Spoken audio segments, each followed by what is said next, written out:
1885.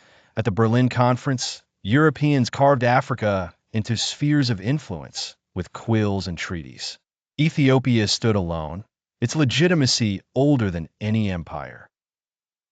The Solomonic dynasty, traced to King Solomon and Queen Sheba circa 900 BCE, was globally validated.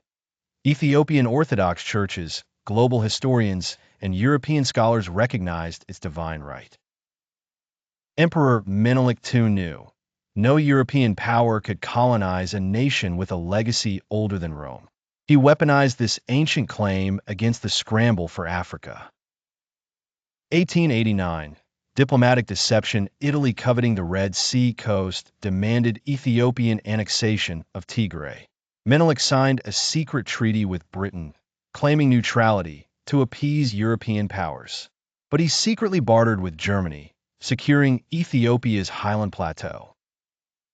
Crucially, the treaty's hidden clause promised no Italian territorial gains.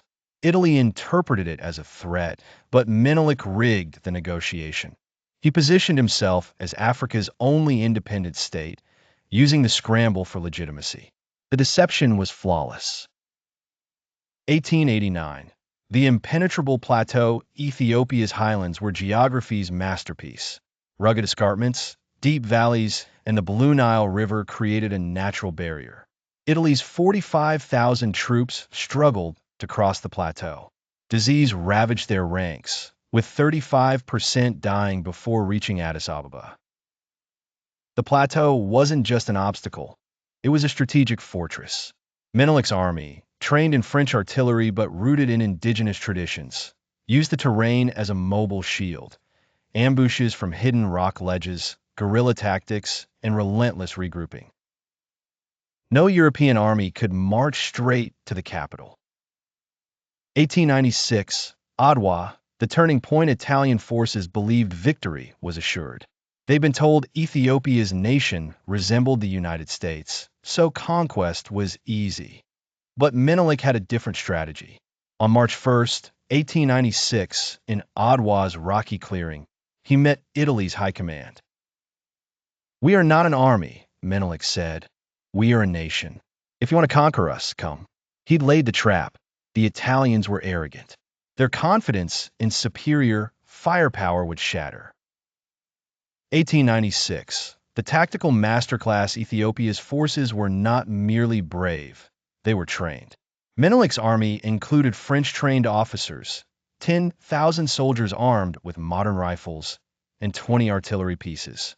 They fired from rock formations to avoid direct combat.